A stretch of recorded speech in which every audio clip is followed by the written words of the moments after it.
Hey everybody, it is Dr. Warren Kalkstein with Antoine Wright here at Kalkstein Chiropractic. Thank you so much for joining us for episode 18 of the top 20 most common complaints and injuries with athletes. We are so grateful to have you here with us. Today we are going to be talking about muscle soreness and recovery for athletes. Episode 18.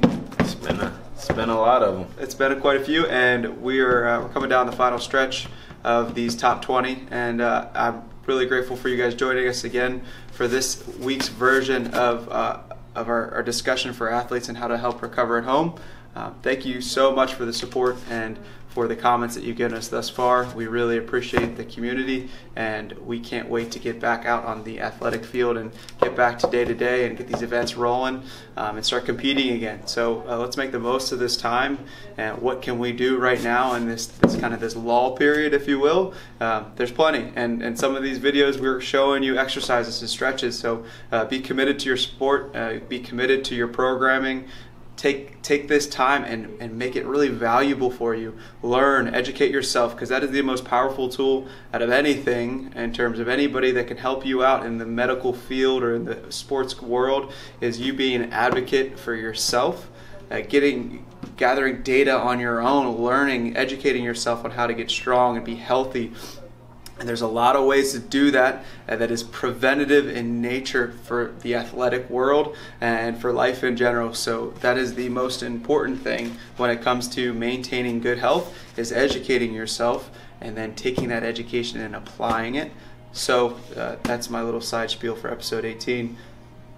Let's go ahead and talk about recovery. So working out, what does that do? Why do you get stronger working out? What's going on with the body that you go and you lift some weights and then, wait a minute, my muscles are starting to get bigger? So you demand force on the body. You put a demand on the body like a weight, right? And the muscles take that weight and they move it a distance, right? And when they're doing that and you're putting that stress, literally stress, on the body, it starts to break it down in some areas, right? So I say that I do, 20 reps of that perfect squat form that I showed you last week. I was feeling good. I do another set of 20, and then, all right, I got another 15 in me. I can't make it to 20, but 15, I'm pushing it, right? I'm huffing and puffing at the end of it. My muscles are starting to I'm starting to hit a capacity with them, right? And that's what training does. It kind of goes towards that capacity. Rest and recovery is vital for your muscles to get stronger. So I demand a stress on that muscle. It needs to recover in order for it to be bigger and stronger the next time I want to go lift. So my body says, whoa, what was that? What did I just do? I did something. I need to be ready for the next time that happens, right? And that's kind of the systems at play building up muscle, okay? Now with that, there's a 1 to 2 day of recovery where these cycles happen, where you're breaking down tissue and that tissue has a recovery process. And so it's important during that window that, one, you don't overtrain, okay? That's the biggest thing that I see with athletes that we run into in terms of problems, is overtraining, all right? 7 days a week, going hard every single day. Sounds cool, sounds like it's so much of a good thing, it should be a great thing. Usually not so much, right? And in most athletes, it's way too much. So we have to make sure that, one, you're changing up your routine, that you're not doing the same thing over and over again, that you're giving yourself adequate rest for that body group or that body part that you stressed in the workout, and that's a 1 to 2 day range, and depending on the person, and that you're making sure that there's things that you're doing in between those workouts that help you recover in the right way. Okay, so I said a lot. Let's try to summarize that a little bit. 1, train hard, rest, and recover in the right way, okay? And what I mean by that is proper sleep, 7 to 8 hours at least of sleep at night, good wholesome sleep. Put away your screens, allow your body to really go through that cycle, because there's a ton of healing occurring when you sleep, for your brain and for your muscles and your tissues. Eat well, so get adequate protein from good, well-sourced protein sources, right? So organic foods, getting most of your proteins from your whole foods and your vegetables, and good, properly sourced meats and fish, like salmon. I love salmon. Okay, that's a great diet for someone recovering from a workout, right? And there's plenty of information on in terms of how to get that recovery. out there. So and then so proper nutrition, proper rest, and then adequate movement. Okay. Now that's where Antoine's going to talk a little bit about what could I do. So I just had a killer workout yesterday, Antoine, and I actually really did. I'm feeling a little sore today. Say my legs are sore. It was more of a leg day for me. What could I do to help recover on a day like this? Should I go do another leg day? Would that help speed up my recovery? That would not speed up his recovery. How about if I did like 20 miles of running today? Would that be helpful for me? Like running like really far? No? No, that would. But it's a different workout? It's a different workout, but it would put an increased demand on that muscle and not give it that adequate time that it needs to recover and rebuild everything. So what you should... You want me to be smart about my recovery? I want you to be smart. I don't want you to strain anything. Okay, cool. I could do that. Does that mean I'll be stronger tomorrow if I do that? Or will I be weaker if I don't work out today? You will not be weaker if you work out. What you're doing is giving your muscles adequate time to recover and get their nutrition and get replenished so they can be ready for that next workout. So what I want you to do today, after doing all those legs in the last video, is take an ice bath. So what that's going to do is... I love ice baths. Relax that muscle. Not everyone loves ice baths, do they? No. They can be a little intense. When I first put my ankle in ice and had to do the ABCs for the high ankle sprain, not a good day. But now I'm accustomed to ice baths. Yeah. So I would recommend you to have an ice bath. Okay. Just kind of take a load off. If you do want to do some kind of stretching, you can do just stretch those muscle groups that you work, give some proprioception, and get some movement in those muscles. Another thing that you can do besides the ice bath, if you're a heat person, what you can do is put heat pads on that or any type of E-stim, just something to get that muscle to relax because you made it hypertrophy through your workout yesterday and all those squats we were doing. Because I'm still tight.